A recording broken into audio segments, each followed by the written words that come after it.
Hey everyone, welcome to another recruiting webinar. My name is Adri Smith. I'm the head of content and branding here at Recruity. Just a quick plug here. If you don't know Recruity already, we are a talent acquisition platform, previously what you would call an ATS. We're designed to help you attract new candidates, automate all of your manual steps in your hiring process, and help you predict your future hiring success. But enough about Recruity. Today we're here with Arye Kirzner, from Mollie, actually one of our neighbors upstairs, so very convenient. Exactly. Yeah. And we're here to talk about talent acquisition and HR, navigating that really sometimes difficult relationship. Definitely. And figuring out how to streamline it with yourself. Exactly. So just a few heads up. Just so that you know how everything works here. You guys are all logged in. You'll see that there's a questions tab. Now, this session is really for you guys. So any questions that you might have, any questions that you might want to field, please just drop them in there. I'll have a look and we'll play them as we go. So really make this session your own, and we'll try to get as many of those questions out as we can. Now, I think just one more small announcement. In November here in Amsterdam, we're hosting TalentCon, which is a recruitment event. Hopefully should be the recruitment event of the year. I'll send you a link at the very end. So it's talentcon.co. Check it out there. But let's get started first. Cool. So Arye, if you want to give a quick introduction to yourself, that would be really great. Sure, no problem. Well, first of all, thanks for having me. Really an honor being here, sitting with you and discuss these certain kind of topics which we both like a lot, obviously. So my name is Arye Kirzner. I'm 35 years old, born in Gouda, which is the famous cheese city in the Netherlands. I'm a father of a 3-year-old baby girl, and live in Amsterdam since 2004.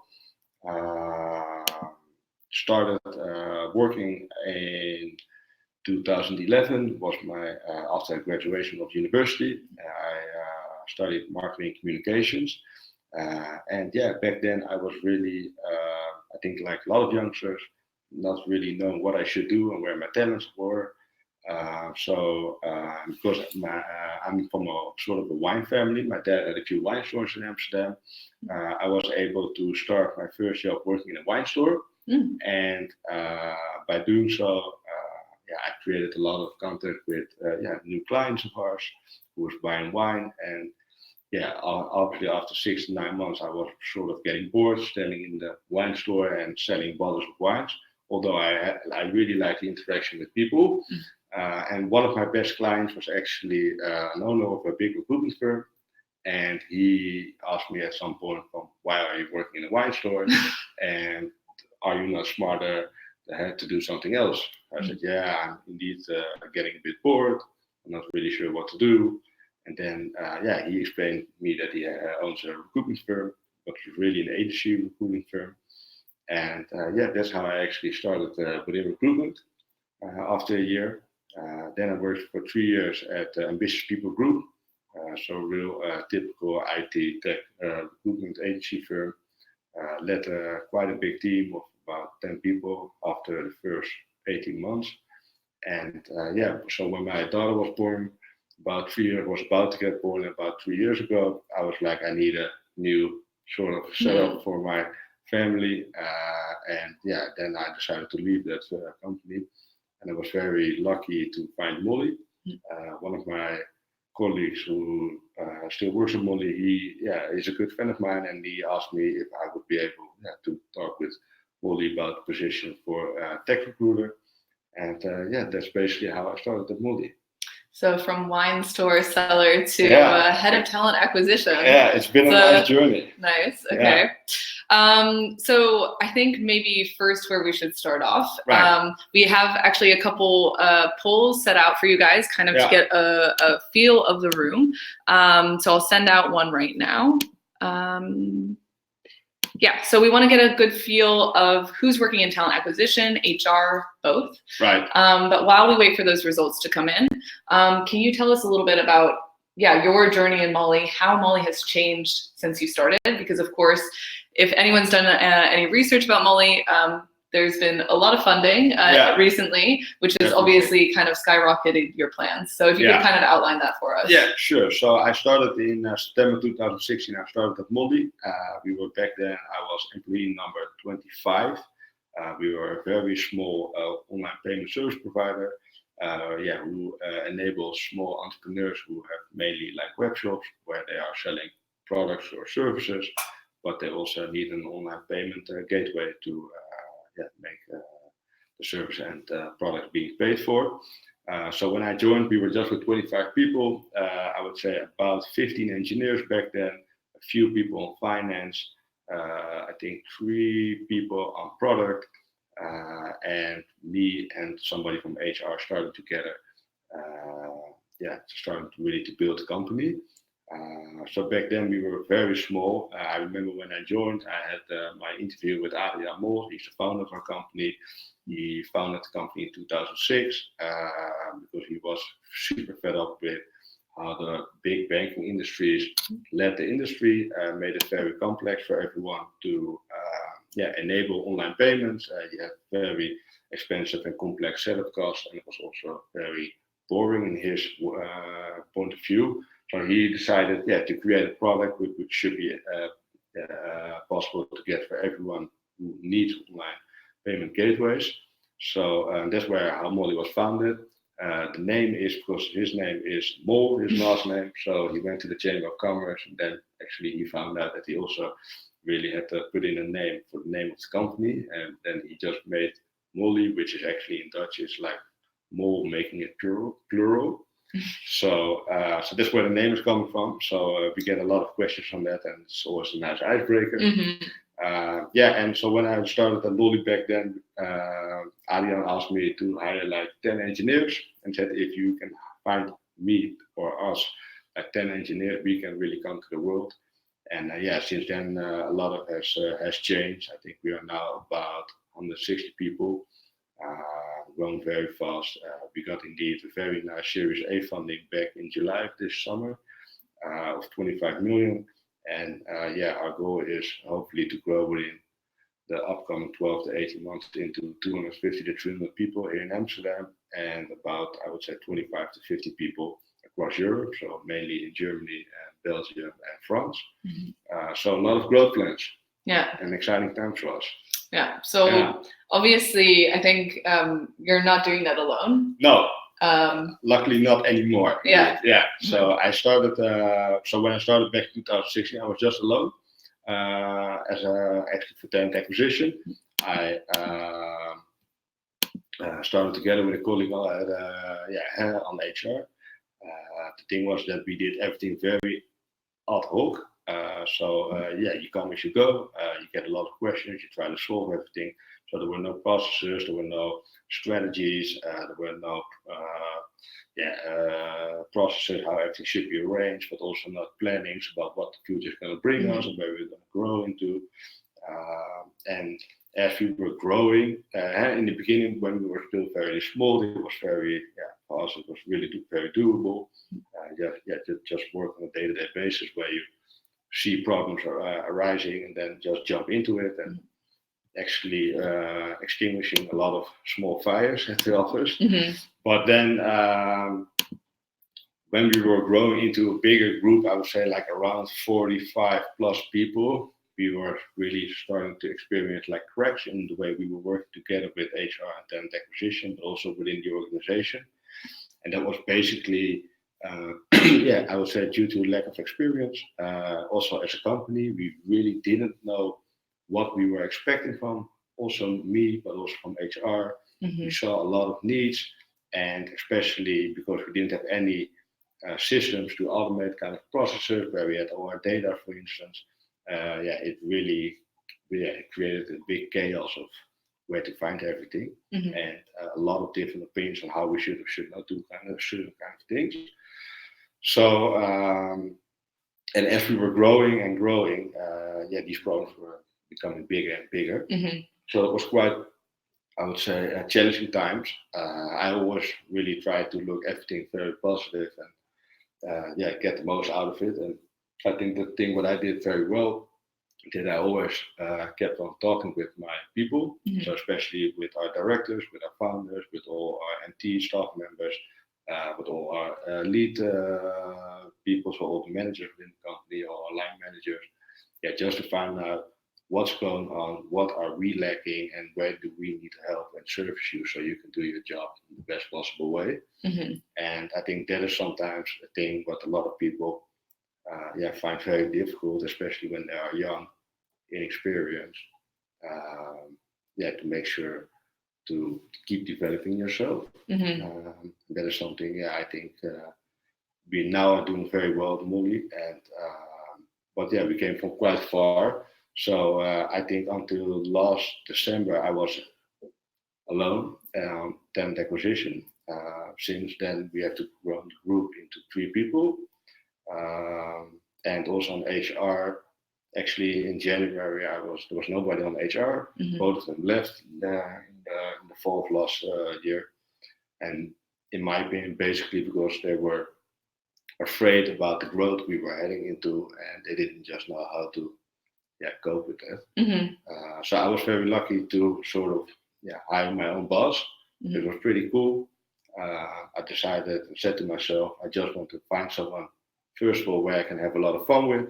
And second of all, where someone who has 1,000 times more experience than I do, so where I could learn from and the company could learn from, and really make something special together. And since March, we have our head of HR started last March. Then in April, an HR coordinator started, and next month our HR business partner is going to start. So and we are already with 3, so then with 4, so we're already almost with 7 people. So it's getting it's going into the right direction.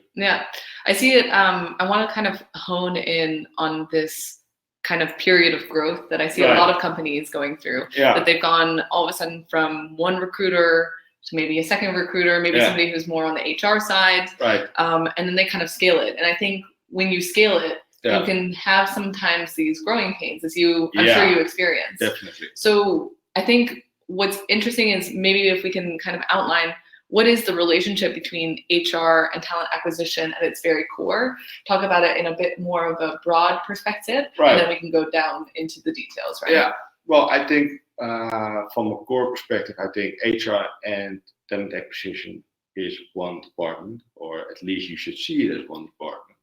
I have to say that when I started in my career, also at Mollie, I was also, to be honest, quite unaware of this. But and I think it really decides or depends on how big is your company. Because how big you are, how bigger the pains are, how faster you're probably growing, and how bigger the demands of your people are. And that's actually basically where it really all starts. You have to really make sure with who you're dealing with, and you also really have to know where the company is growing into. And I think you see a lot of companies, especially startup, but also a lot of scale-ups, where they have a lot of growth pains because they're just growing and growing and growing. We've been doing actually sort of the same. We are hiring like every month about 10 people are starting at Mollie, so that's this huge growth we are making is happening within the company. But when you look at how to create that together and be aligned with your HR department is very important. To create accountability, who is responsible for certain kind of roles, and when you think of HR and why they are or are not working together, I think it's also a lot of times depends on a financial perspective, especially in the startup or scale up department. A lot of investors, they just see like people who are just fixing stuff, I would say, for the company, not really working on the sales side or on the product side, so they're sort of less important. But as you grow, you see that it's actually the fundamental basis of where people are really being part of the company, where they really feel that they can enable themselves or grow. And when that is all in line, you will get a lot more out of your people. So I think it's super important.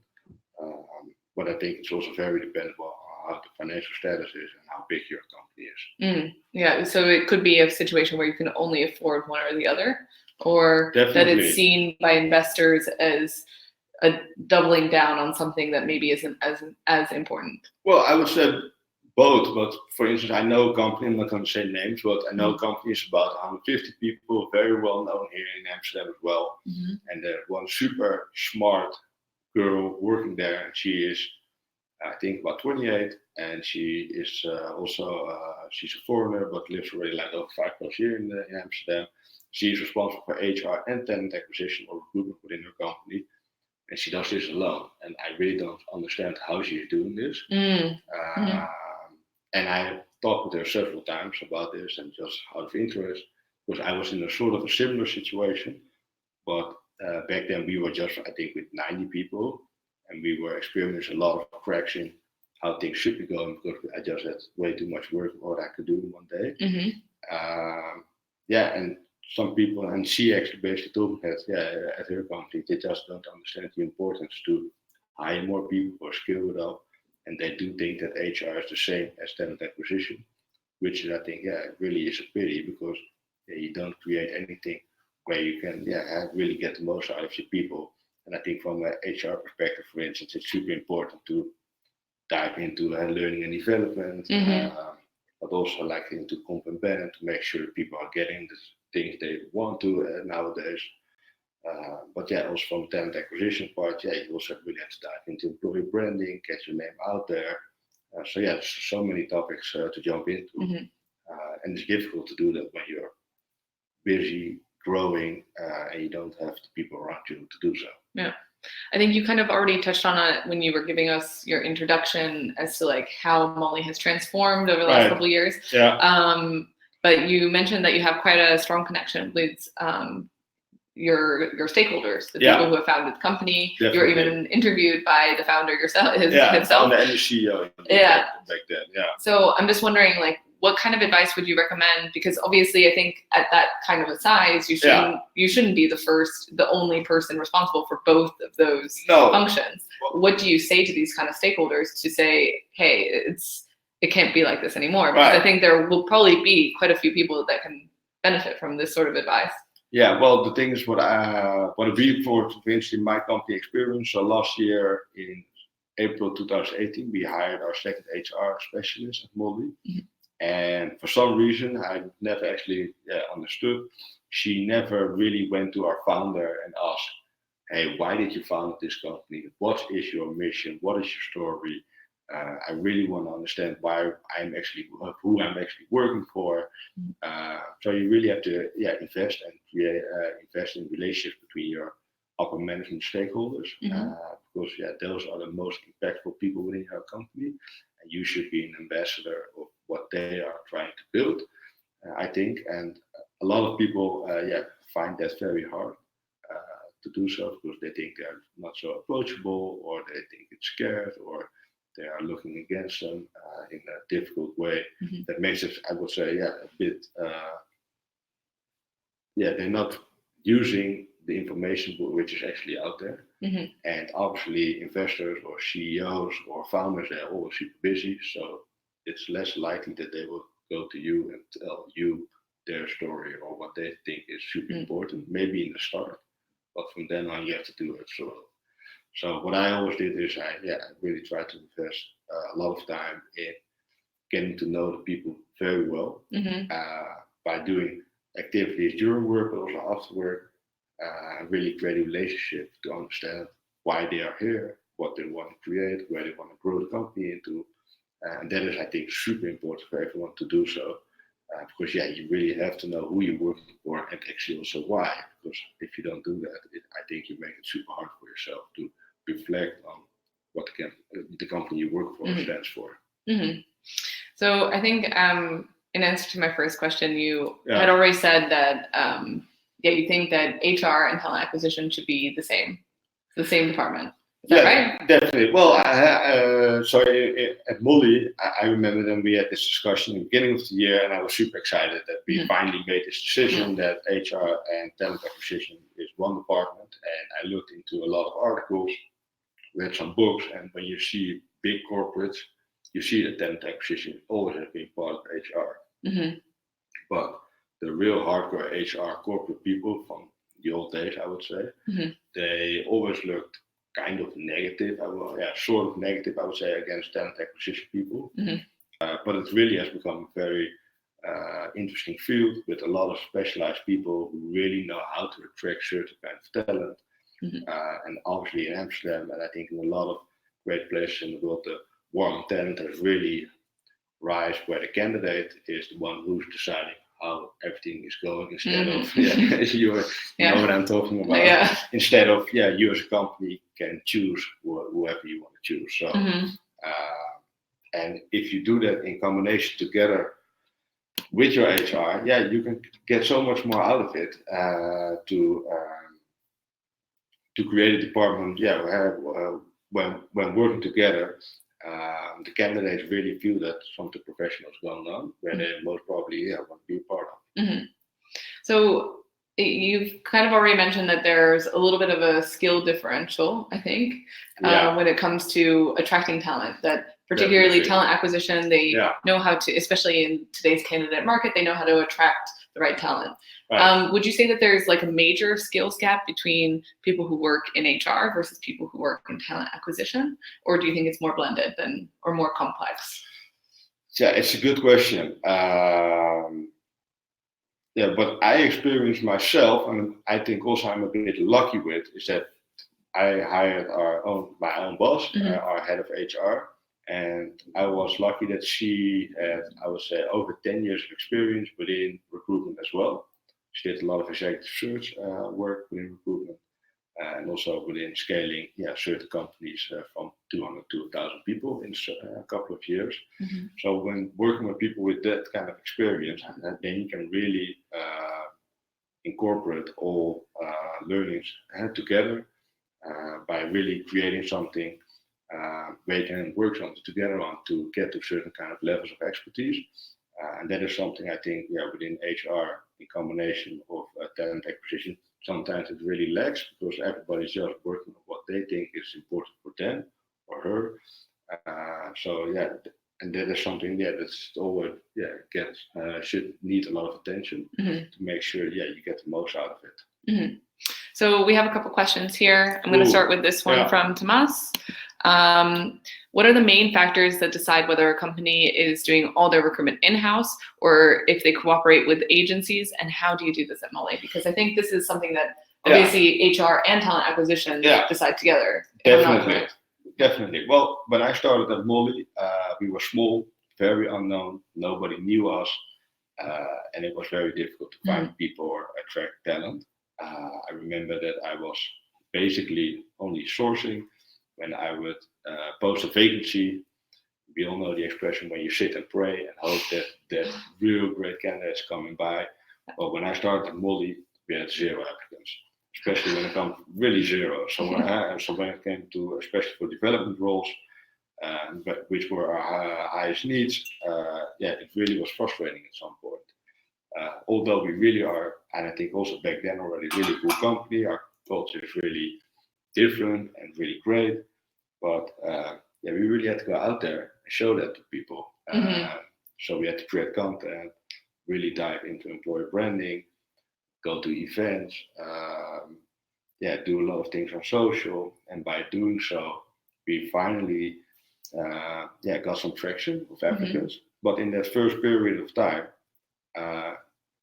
we also definitely worked with agencies. I'm also from an agency background, so I really knew who to work with and who I would say you could trust to really deliver great talent. So, but then again, you also have to be lucky as a company where you work for that. You are, I would say, not allowed, but as a company, you do need to have the funding for it to pay yourself. As we all know, agencies can be very expensive. So that's I think. That's super important to see is that in-house recruiting, what we do nowadays, it's going so well. We have 3 people on TA sitting at Mollie. We are sourcing, getting a lot of applicants. We are reviewing, like I would say, at least 100 candidates per week. But we had to come from quite far. And nowadays, we don't actually work really, I would say, with agencies anymore. Only I've with a few agencies I've just. We made like deals, like if you really have someone like a gem, please do send it to me. And if you think it's really something special which we don't want to lose, then we go for it. But I think it happens. This year it happened just only once. And I think last year, I think maybe 3 times. Yeah. So we try to limit it as much as possible because we think we can invest that amount of money in better things and spending it to agencies. So obviously you're the head of talent acquisition. Does HR ever have something to say about this? Yeah, definitely. Yeah. So actually, our head of HR, so she's also from an agency background. So yeah, she definitely also thinks that we should try to use any kind of, I would say, any kind of possibility to find the best talent. And if we have to pay a little bit more or a little bit less, we shouldn't care too much because we are, as a company, we can just afford it. And that is, I think, super nice for us to be in. But also one of my colleagues, Tomas, you know him, he's super against working with agencies because he thinks we have a great company, we have a great culture, we have all the tools to find people. We know how to do it ourselves, so why should you? But HR, our head of HR definitely have an important point of view on this. And for instance, we were looking for a system engineer, or actually another system engineer, an IT support specialist doing system engineering work, so setting up like multiple desks for people. And because we acquired a new office building for Mollie in the Houthavens here in Amsterdam, well, because we grow so fast. We won't be neighbors anymore. No, exactly. That's also true. But actually, we were about to leave this September to the Houthavens. Then the building, obviously the construction site, they had some delays. So it would be so they postponed it to December. But we found out that we were growing too fast with the size of the new building. So we decided we are not going anymore to the Houthavens. So first of all, we had to find a new building where we could host like at least 250 people. And second of all, because we are in this building, so we have to leave. So which means we are going to move twice within 6-7 months. And exactly in that period of time, 2 of our people are away for like a month on holiday. So we really needed an IT specialist to help us setting up all the computers, especially from security perspective, but also people's working places. And these people are pretty hard to find, especially in the summer months, because we started in August with it and we couldn't find anyone. So I was getting a bit worried. So I finally discussed with the HR, with our head of HR, that we are going to find a freelancer. And then we found that like within 2-3 days. But obviously the costs are crazy. Yeah, I think it's quite interesting because always the agency debate is always a bit polarizing in both HR and talent acquisition. Yeah, it is. So we have another question from Jaila. Cool. How does Mollie incorporate the learnings of an HR team, i.e. in retention, to optimize the recruitment process?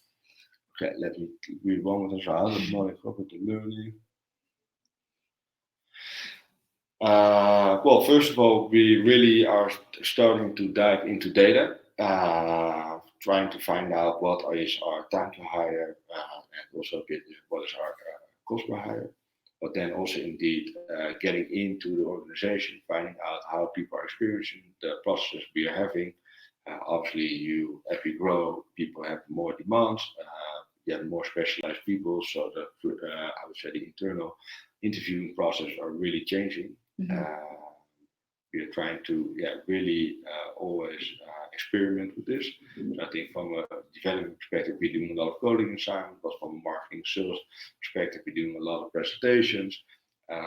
Then we also always get back to the candidates and ask them, how did you experience everything? Can you give us some insights on how recruitment got in contact with you, what could go better, or what was good, or what went wrong in your opinion. So we always are looking for very constructive feedback to really optimize each or any kind of process, because we never say to each other we know everything. And you have to understand that the field is rapidly evolving and changing.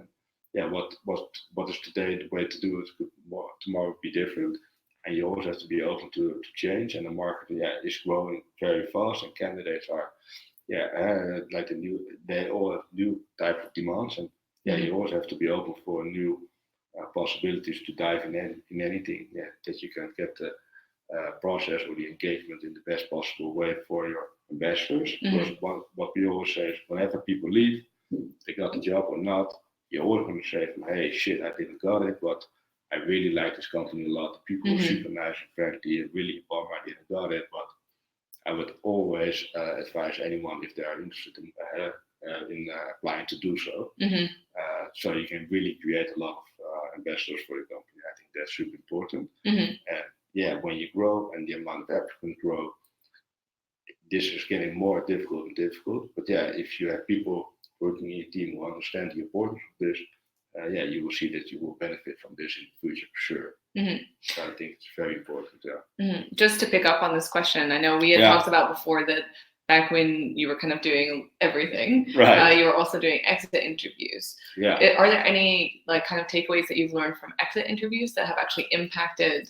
Because obviously that's something that normally HR would do, right? 100%. And is there anything from exit interviews that have impacted the way that you hire now? Yeah, definitely. So I remember a few times that we sort of promised like a role. We had a vacancy. We said about responsibilities and tasks and what people were expecting from the role. And then eventually people they left. So I had exit talks with them, and I asked them, so why did you left? I thought it was a great fit. You were here for a year. I see you having fun. So, for instance, I remember we had someone working at our onboarding and risk department who said, yeah, I was coming here to really work with strategy, process improvement, and eventually I was doing only very operational work. And my education, doesn't really add up. What I've been doing, I've been telling this quite a lot to our directors, but yeah, they always said, look, you just have to do the way it is going. And it was a pity that nobody from HR back then saw this problem evolving and getting bigger and bigger. Instead of tackling this and discussing this with the people who are really disliking the way they were working, getting in contact with our stakeholders to say, look, we either have to invest in this, otherwise we're going to lose these people. So that's, I think, something a lot of people think, well, people are just okay with what they are sitting, but are they really actually okay? That is something you always have to ask yourself. And I think also when it comes to promising people what kind of roles they are, what kind of responsibilities or how their day-to-day work would look like, it's also something you always have to be quite careful with, especially in a growing company, because it unfortunately it can change a lot, and people can be very disappointed about that. That's what I experience, and with exit talks, you always really get the real information above what I would say. You should always really use that constructive feedback and to get learnings out of it to make sure it doesn't happen again. I hope that answers your question. I think it does. I think it's kind of interesting. You see, sometimes you see these departments as being treated separately, and I think there is a benefit. There is a slight benefit in having one person. Unfortunately, with such a big company, to have one person doing TA and HR is quite difficult, especially if it's like over, I want to say even over 50 people is quite difficult. It starts to get very tough. Then it started to get interesting. But then it's like running optimizations and optimizing your whole process, because you're aware of the whole cycle. You're aware of the whole employee cycle. It's easy to optimize, or maybe it's easy to conceptualize the optimization because you have a clearer picture. Now, once these two functions divide, how do you start to optimize? Where's the breakoff point? Do you find it difficult to sometimes hand over information, or is there a risk that information from exit interviews or salary negotiations or changes in contract that might affect the way that you hire? Is there a drop-off point there? Yeah, definitely. I think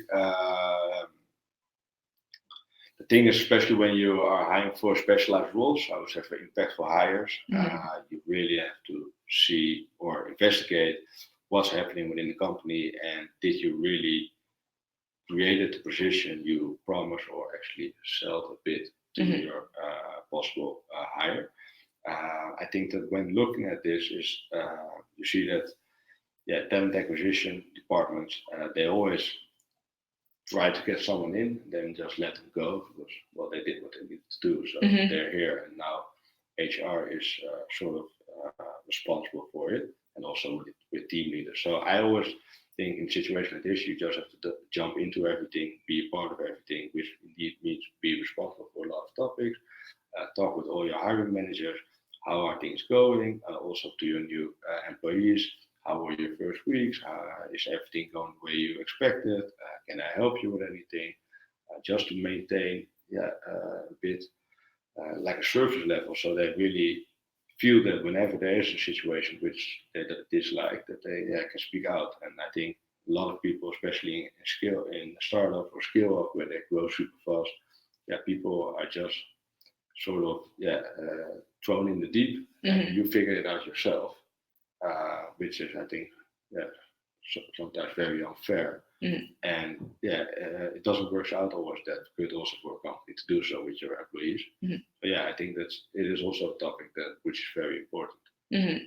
I want to bring up onboarding, because I think onboarding is, nice. I think everybody will recognize how valuable onboarding is. And I feel like it's kind of like that's like where the baton is handed over to HR. Is that always the case? Has that always been the case with you? How do you see that? We at Mollie, it's always the case that so people X or Y or Z, how you want to call it, they came into the company was signed, and then I did my work, sort of. And that was also because the relationship between me and HR was difficult within Mollie, and they didn't understand the importance of onboarding as well. So we are actually, as we speak, we are really creating a new onboarding program. For instance, I think what we are doing nowadays, this is something our HR coordinator Charlie, together with my colleague Helene, created together, is that when, for instance, people come in, and nowadays we have like between 5 and 10 people starting every month. We always create like a Monday morning, first of the month breakfast, together with the founder, with our director, with the whole HR team, and also with the talent acquisition team, because those are the people that most likely spoke the most to. Then also with the hiring manager of certain kind of teams, and also maybe with 1 or 2 colleagues that we're going to work with. So we are really trying to invest in onboarding a lot, because we think when people are new and you just put them at your desk and give them a small handbook and sign off a few like NDAs or whatever, and just say bye-bye and do what you need to do. People sometimes, like the first 2 weeks, especially the introverted people, they really dislike it, and you see them really struggling. And I have to say, we had that quite a lot at Mollie, because we were busy. People were saying, so we don't have time. So the importance was never really got understood correctly. But I think, since this year we are really heavily investing in this, and we get really great compliments from our employees, where people really are jumping into it. They're really happy the way they got boarded. And it's not only about onboarding, but it's actually also the same with offboarding. We also think that's super important. So when people leave, they always should be leaving as an ambassador of your company. Cannot always be that. You cannot always create that situation, but you really want to try to do so. But I think onboarding is something that people, especially a lot of companies, they really underestimate it. And I would really suggest to always try to create a really cool onboarding experience. And we are still finalizing a lot of ideas. So it really can make the difference how people are, how happy they are when they really start, and eventually also perform for your company. So who's responsible for this, given that you have both? I would say both. Yeah. I would say both. Okay. Yeah, this is definitely not a thing that only recruitment should be responsible for, or only HR. The thing is, I think when you look at talent acquisition and HR, it's a really cool department. They see all the insights of people's needs, what kind of service levels they want. The talent acquisition team have been first moment of contact with those people. So you want to service them and really give them a great experience, where they say, wow, where I just joined, we did this, that, and blah, blah, blah, they do this. And I'm super happy to be a part of everything. And when you're doing it with great minds, I would say, as a team together, the solutions are obviously better. The workload is less. And in the end of the day, I really see it as you should have fun all together, at least where you're working. And when you have a great team who sees the importance of this, together you can really create something special. Mm-hmm. So building on this concept of ownership, who owns what when it comes to talent acquisition and HR? How do you determine who's responsible for what, accountable? Because I think as you grow, right, this becomes a bigger issue. And maybe this is where a lot of the tensions kind of lie when it comes to a tense HR talent acquisition relationship. Do you have set rules on how this happens? Yeah, well, the thing is, with my head of HR, we really sat down together, and we said who's actually responsible for what, and what do you really like a lot. So what kind of topics? You said that those are my babies, and I want to keep on jumping into them. I want to keep learning on it, and what topics you really sort of dislike. So you really have to enable your team members, I would say, with their specialties. What they like and what they dislike. Obviously, people also have to, sometimes have to work out their comfort zone. So also do things which you maybe at first dislike, but when you enable or invest in them, that they can grow into. But what you see at Mollie, for instance, we really sat down together and we had like a vast list of responsibilities. A lot of it was in combination of a lot of things. So, and then we just decided first, me and our head of HR, who's going to do what. Then we sort of top down discuss with our team members. Because you need everybody to be aligned on this. Because if you say, I am the boss and I created this and you're going to do that, you really can create a situation where people are super, they feel super left out and they're not happy with the responsibilities they're having. Right. And you should always get your people also decide on topics like this. It cannot always be this situation, but where you can, you should, I think, because then people at least have a few responsibility or accountabilities that they really like and they're super proud of being accountable for. And when that is the situation you create, people will really get the most out of themselves. And I think that's super important. And if there's any situation where you can really enable people by doing so, I think you should always do that. And there's always really interesting talks and discussion, but you should always be open for everything and not say because you have a managing function or whatever that you say, I'm deciding. This is just the way it works. At least that's not the way we work, I would say. So it seems like at Mollie you're working towards like a little bit more of a blended HR talent acquisition function that kind of works hand in hand. Definitely. What kind of advice would you offer to not only people who are maybe building these kind of teams, but also maybe working in an HR team or a talent acquisition team that is very separate, but you want to start working to this more collaborative approach? What kind of advice would you offer them? Yeah, it's a good question. I think you have to, it's also a bit about what is the situation, what are the possibilities, how is top-down, within the organization, top-down looking at this kind of topics. But I really saw from the moment when I started at Mollie that our TA and HR department were really drifting apart, which created very tense situations. I was actually it was more luck than wisdom that I was able to finally sort of recreate the whole HR department together with our founder and our CEO.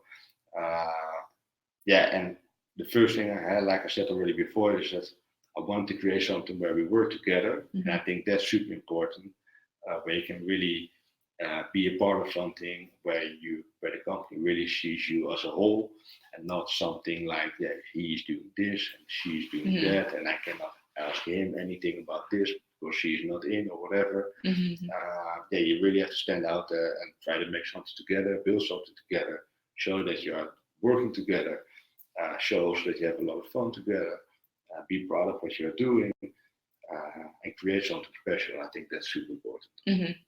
And what are the pitfalls? Like what are like the potential dangers of trying to make this happen, right? In an environment where it's just not happening quite yet.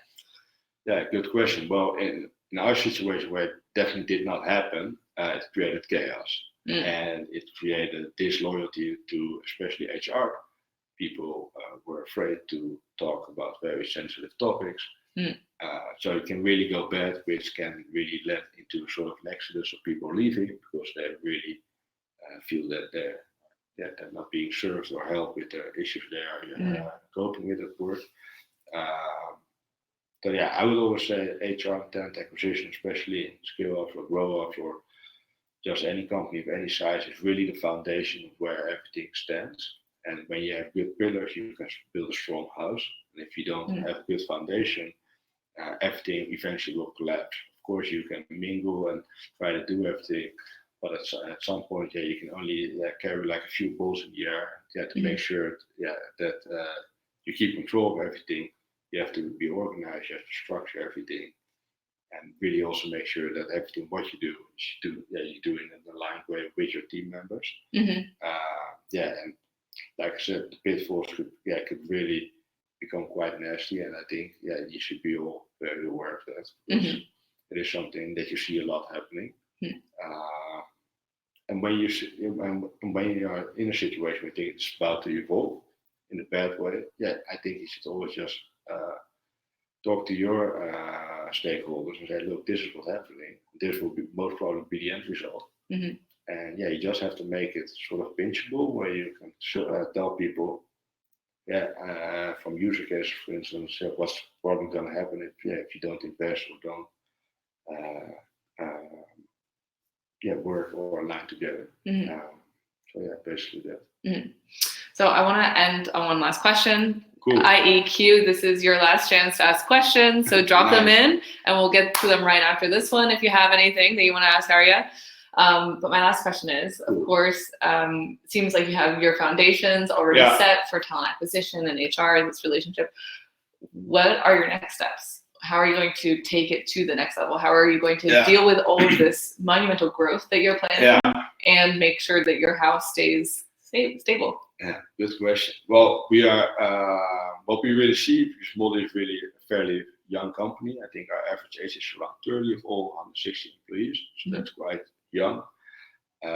Is that we just got the Series A funding, so we need to invest in knowledge and also in experience. And we see that in certain teams, we have a lot of great potential people working, but they actually never worked anywhere before joining Mollie.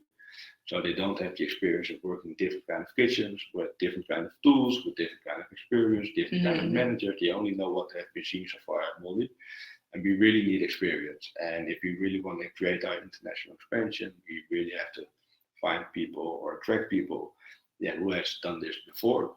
And that's going to be a super duper challenge for us to attract those people, why they would want to leave their companies for joining at Mollie. And I think where we are heading towards, it's going to be a lot about putting ourselves out in the market, really creating a very strong employer brand. We are already working on a lot of things to invest. So working on a new ATS system, also working on a new job site.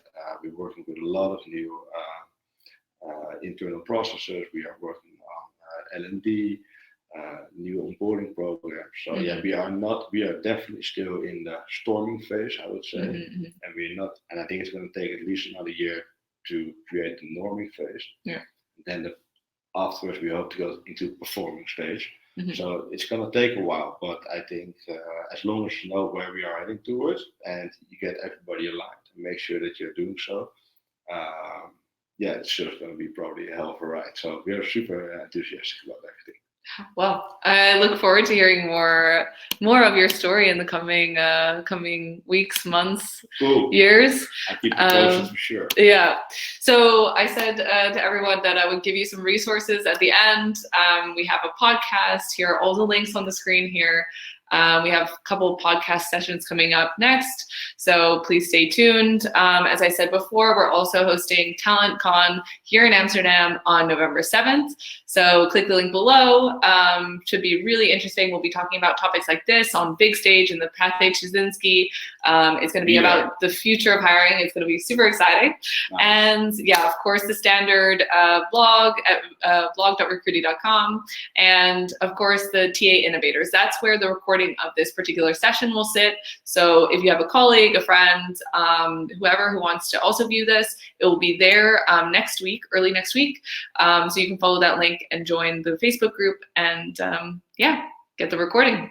Cool. So, well, thank you so much for joining us. Likewise, and thanks for having me. Yeah, we'll see you around soon. Definitely. Thank you. Bye-bye.